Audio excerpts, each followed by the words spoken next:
আমিরাত থেকে প্রবাসীরা বললেন, মনে হলো নতুন জীবন পেয়েছি। বৈষম্য বিরোধী ছাত্র আন্দোলনের সংহতি প্রকাশ করে সংযুক্ত আরব আমিরাতে বিক্ষোভ করে শাস্তি পেয়েছিলেন ৫৭ বাংলাদেশি।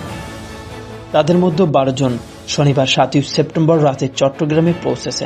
নতুন জীবন পেয়ে দেশে ফিরে প্রবাসীদের মধ্যে ছিলেন মোহাম্মদ কাউসার উদ্দিন, মেহেদী হাসান রিপন, জহুরুল ইসলাম নাহিদ, মেহেরাজ উদ্দিন, রাসেল, মোহাম্মদ হারুন, শাহজাহান, মোহাম্মদ সবুজ ও সাইদুল হক।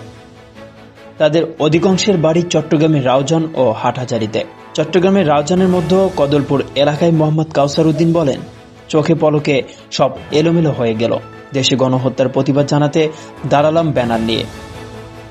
আবুধাবির পুলিশ ধরে নিয়ে কাউকে দাবি দিল যাবজ্জীবন, কাউকে জেল।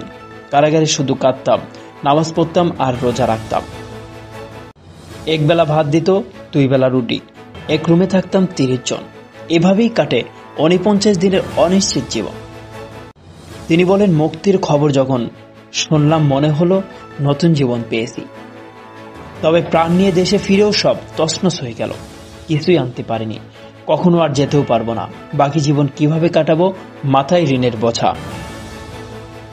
3 ভাই 1 বোনের মধ্যে সবার ছোট মোহাম্মদ কাউসার উদ্দিন। বাবা শামসুল হুদা ছোটখাটো চাকরি করেন। বড় 2 ভাই বেকার। মা রশিদা বেগম গৃহিণী। ছেলে দেশে ফেরার খবরে শনিবার রাতে বিমানবন্দরে ছুটে আসেন রশিদা। সঙ্গে আসে কাউসারের ছোট মেয়েও। ছেলেকে পেয়ে রশিদা অঝরে কাঁদতে থাকেন। তিনি বলেন, যখন শুনেছি ছেলে আমার জেলে, তখন থেকে খাওয়া দাওয়া বন্ধ হয়ে গেছে। সরকার উদ্যোগ না নিলে হয়তো ছেলের দেখা পেতাম না। এজন্য কৃতজ্ঞ শেষ নেই। তবে ছেলেকে আমিরাত থেকে একেবারেই পাঠিয়ে দেওয়া, এখন কি করে সংসার চলবে, সে প্রশ্নের জবাব খুঁজে পান না রশিদা বেগম। দেশে ফেরার একজন মেহেদী হাসান রিপন বলেন, আমিরাতে যাবজ্জীবন কারাদণ্ড মানে 25 বছরের জেল। দ্বন্দ্ব মাওকুফ না হলে বাকি জীবন হয়তো জেলেই কাটাতে হতো। কিছুই আনতে পারিনি, শুধু প্রাণটা নিয়ে এসেছি। মোহাম্মদ হারুন বলেন, আরব আমিরাতে পরিচিত জনদের হোয়াটসঅ্যাপ গ্রুপ আছে।